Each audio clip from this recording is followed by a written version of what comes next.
കേട്ടോ. ಇದು ಓದಿ ಕೇಳಿದಂತ ದೇವರ ವಾಕ್ಯ ಗಮನಿಸಿದರೆ ಚಿಕ್ಕ ಒಂದು ದೇವರ ವಾಕ್ಯ പഠിക്കാനായിട്ട് ചില കാര്യങ്ങൾ ഞാൻ സൂചിപ്പിക്കുക.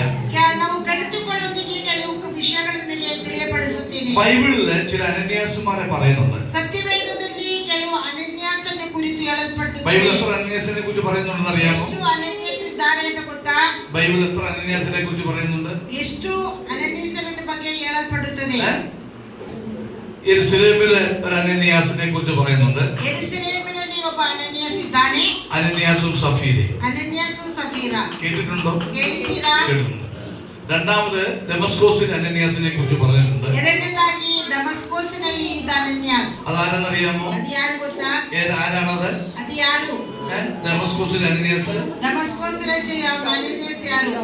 ഇപ്പൊ നമ്മൾ വായിച്ച അനന്യാസ്. ಈಗ ನಾವು ಓದಿ ಕೇಳಿದಂತ. പിന്നെ മഹാപുരോഹിതനായ ഒരു അനന്യാസിനെ കുറിച്ച് ബൈബിൾ പഠിക്കുന്നു. മഹായാജകനാದ ಒಬ್ಬ ಅನನ್ಯಾಸನ ಬಗ್ಗೆ ಹೇಳಲ್ಪಡುತ್ತದೆ. പ്രവൃത്തിയുടെ പുസ്തകം 22, 23 അധ്യായങ്ങൾ വായിക്കുമ്പോൾ നമുക്ക് കാണാൻ കഴിയും. ಅಪೊಸ್ತಲರ ಕೃತ್ಯಗಳು 22, 23 ಅಧ್ಯಾಯದಲ್ಲಿ ಕೂಡ ಅದು ಬರೆಯಲ್ಪಟ್ಟಿದೆ. അപ്പൊ എത്ര അനന്യാസ് ഉണ്ട്?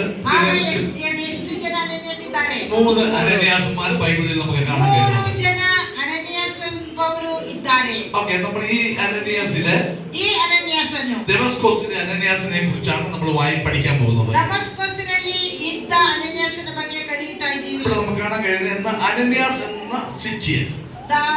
ಅನನ್ಯಾಸ್ ಎಂಬ ಶಿಷ್ಯನು. അവിടെ അതാ പറഞ്ഞ അനന്യാസ് എന്ന ശിഷ്യൻ. ಅನನ್ಯಾಸ್ ಎಂಬ ಒಬ್ಬ ಶಿಷ್ಯನು. അനന്യാസ് എന്ന പേരിന്റെ അർത്ഥം എന്തെന്നറിയാമോ? ಅನನ್ಯಾಸನ ಹೆಸರಿಗೆ ಅರ್ಥವೇನು ಗೊತ್ತಾ? അറിയാമോ അനന്യാസ് എന്ന പേരിന്റെ അർത്ഥം? ಅನನ್ಯಾಸ್ ಎನ್ನುವ ಹೆಸರಿನ ಅರ್ಥ യഹോവ കരുണയുള്ളവൻ എന്നാണ്. ಯೆಹೋವ ದೇವರು ಕರುಣಿಸುವ ಆತನು. യഹോവ കരുണയുള്ളവൻ. ಯೆಹೋವ കരുണയുള്ള ആತನು. കർത്താവായ യേശുവിൽ വിശ്വസിച്ച ഒരു യഹൂദനായിരുന്നു അനന്യാസ്. കർത്താവായ യേശു ക്രിസ്തുവിൽ ನಂಬಿಕೆಯಿಟ್ಟ യഹൂദനാಗಿದ್ದನು അനന്യാസ്. യഹൂദനാണെന്ന് അപ്പോസ്തല പ്രവൃത്തി 22-ാം അധ്യായം 18-ാമത്തെ വാക്യത്തിൽ പറയുന്നുണ്ട്. ഈതನು യഹൂദനാಗಿದ್ದಾನೆ എന്ന് അപ്പോസ്തല 22-ನೇ ಅಧ್ಯಾಯ 12ನೇ ವಾಕ್ಯದಲ್ಲಿ ಹೇಳಲ್ಪಡುತ್ತದೆ. 22:12 22:12 അവിടെ പറയുന്നുണ്ട് യഹൂദനായ അനന്യാസ്. ಅಲ್ಲಿ ಹೇಳಲ್ಪಡುತ್ತದೆ യഹൂദനാದ അനന്യാസ്. യഹൂദന്മാരിലും നല്ല സാക്ഷ്യമുള്ളവനായിരുന്നു അനന്യാസ്. യഹൂദರಲ್ಲಿ ಒಳ್ಳೆ ಸಾಕ್ಷಿಯನ್ನು ಹೊಂದಿದ ಒಬ್ಬ ವ್ಯಕ್ತಿ ഈ അനന്യാസിനെ ദൈവം എന്ത് ചെയ്തു? കർത്താവ് ദർശനത്തിൽ അവനെ വിളിച്ചു. കർത്തനു ദർശനದಲ್ಲಿ ಆತನಿಗೆ ಕರೆದನು. എന്ന് പറഞ്ഞ ദർശനದಲ್ಲಿ കർത്താവ് അവനെ വിളിച്ചു. കർത്തനു ಆತನನ್ನು ಕರೆದನು. ഈ അനന്യാസിന്റെ കാലഘട്ടം ഏത് കാലഘട്ടമാ?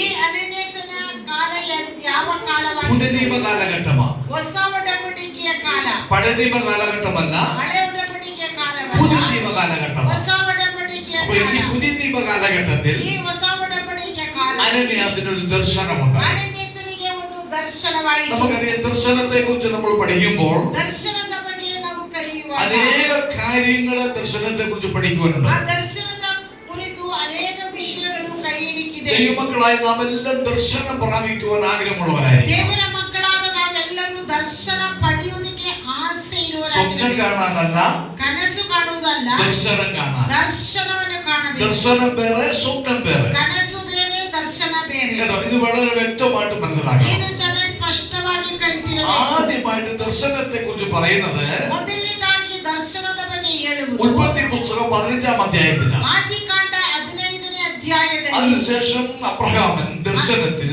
ಅದಾದ ನಂತರ ಅಬ್ರಹಾಮನು ದರ್ಶನದಲ್ಲಿ യഹോവയുടെ അരുളപ്പാട് ഉണ്ടായത് എന്തെന്നാൽ, ಯೆಹೋವನ ಆಲೋಚನೆ ನುಡಿಯು ಬಂದಿದ್ದೇನೆಂದರೆ, അബ്രഹാമേ ഭയപ്പെടേണ്ട, ಅಬ್ರಹಾಮನೇ ಭಯಪಡಬೇಡ, ഞാൻ നിന്റെ പരിചയും ನಾನು ನಿನ್ನ ಗುರಾಣಿಯು നിന്റെ അതിമഹത്തായ പ്രതിഫലമാകുന്നു എന്ന് പറഞ്ഞു. അതിമഹത്താದ ಪ್ರತಿಫಲವು ನಾನೇ ಆಗಿದ್ದೀನಿ. ഇതാണ് ബൈബിളിൽ ആദ്യമായിട്ട് കാണുന്നതായ ദർശനം. ഇതേ ಮೊದಲನೇದಾಗಿ ಸತ್ಯವೇದದಲ್ಲಿ ಕಾಣುವ ದರ್ಶನ. ദർശനമെന്ന് ബൈബിളിൽ അനേക ഭാഗത്ത് നമുക്ക് കാണുവാൻ കഴിയും.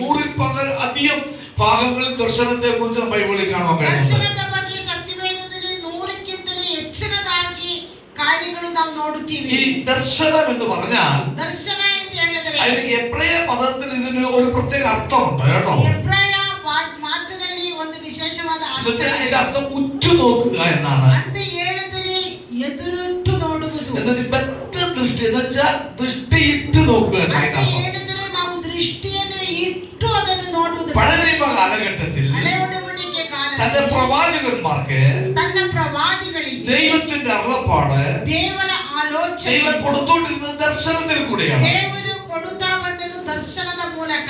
ദൈവ സ്വപ്നത്തിൽ കൂടെയും ഭക്തന്മാരോട് സംസാരിച്ചിട്ടുണ്ട്. ಅದು ದೇವರು ಕನಸಿನ ಮೂಲಕ ಕೂಡ ಭಕ್ತರೊಟ್ಟಿಗೆ ದೇವರು അതുപോലെ ಮಾತನಾಡಿದ್ದಾರೆ. ചെറിയ മയക്കത്തിലും ദൈവം അവരോട് സംസാരിച്ചിട്ടുണ്ട്. ಅದು ಚಿಕ್ಕ ಒಂದು ತೂಗುಡಿಕೆಯನ್ನು ಕೂಡ ದೇವರು ಅದನ್ನು ಕೊಟ್ಟಿದ್ದಾರೆ. അത് മാത്രമല്ല, ಇದು ಮಾತ್ರವಲ್ಲ, ചില രൂപങ്ങളും ചിഹ്നങ്ങളും ദൈവം അവർക്ക് കാണിച്ചു കൊടുത്ത് ಕೆಲವು ರೂಪಗಳು ಗುರುತುಗಳನ್ನು ಅವರಿಗೆ ತೋರಿಸಿ അവയിലൂടെ ദൈവ മഹത്വം വെളിപ്പെടുത്തത്തക്കവണ്ണം ദൈവം അവർക്ക് ദർശനം കൊടുത്തിട്ടുണ്ട്. ಅದರ ಮೂಲಕ ಎಲ್ಲಾ ಕಾರ್ಯಗಳ ಪ್ರಕಟ ಮಾಡುವ ರೀತಿಯಲ್ಲಿ ದೇವರು ದರ್ಶನವನ್ನು അങ്ങനെ ಕೊಟ್ಟಿದ್ದಾರೆ. കൊടുത്ത ദർശനം കൊടുത്തത് ദാനിയേലിനൊക്കെ. ಆ ರೀತಿಯಾಗಿ ದರ್ಶನಗಳನ್ನು ಕೊಟ್ಟದ್ದು ದಾನಿಯೇಲನಿಗೆ. ദാനിയേല്, എഗസ്കേല് ഇവർക്കൊക്കെ അങ്ങനെ രൂപങ്ങളിൽ കൂടിയൊക്കെ ദൈവം ദർശനം. ದಾನಿಯೇಲನಿಗೆ ಎಗೇಸ್ಕೇಲಿಗೆ ಇವರಿಗೆಲ್ಲ ರೂಪಗಳನ್ನು ತೋರಿಸಿ ದರ್ಶನ ಕೊಟ್ಟಿದ್ದಾರೆ. ദാനിയേൽ കണ്ട ദർശനത്തെ കുറിച്ചൊക്കെ നിങ്ങൾക്ക് അറിയാം, അതിനെക്കുറിച്ച് ഞാൻ പറയാൻ ആഗ്രഹിക്കുന്നില്ല. ದಾನಿಯೇಲ ಕಂಡ ದರ್ಶನ ನಿಮಗೆಲ್ಲ ಗೊತ್ತು. ಅದರ ಬಗ್ಗೆ ಯೇಸುವಿಗೆ ದೇವರು ದರ್ಶನವನ್ನು ಕೊಟ್ಟರು. കൊർന്നേലിയോസ് ദൈവ ദർശനം കാണുന്നത് എങ്ങനെയാ? ಕೊರ್ನೇಲಿಯನು ಹೇಗೆ ದರ್ಶನವನ್ನು ಕಂಡರು? ദൈവ ദൂതൻ അവന് പ്രത്യക്ഷപ്പെട്ടതായിരുന്നു കൊർന്നേലിയോസ് കാണുകയും. ದೇವದೂತನು ಆತನಿಗೆ ಪ್ರತ್ಯಕ್ಷವಾದನು ಎಂದು ಅಂತ ಹೇಳಲ್ಪಡುತ್ತದೆ. ഒരു കാര്യം ശ്രദ്ധിച്ചു നോക്കിയേ. ಒಂದು ವಿಷಯ ಗಮನಿಸಿ, കൊർന്നേലിയോസിന്റെ വീട്ടിലേക്ക് ಕೊರ್ನೇಲಿಯನ ഒരു ಮನೆಗೆ ദൂതൻ വന്നതായിട്ട് ദർശനം കാണുകയും. ಒಂದು ದೂತನು ಬಂದ ಹಾಗೆ ದರ್ಶನ.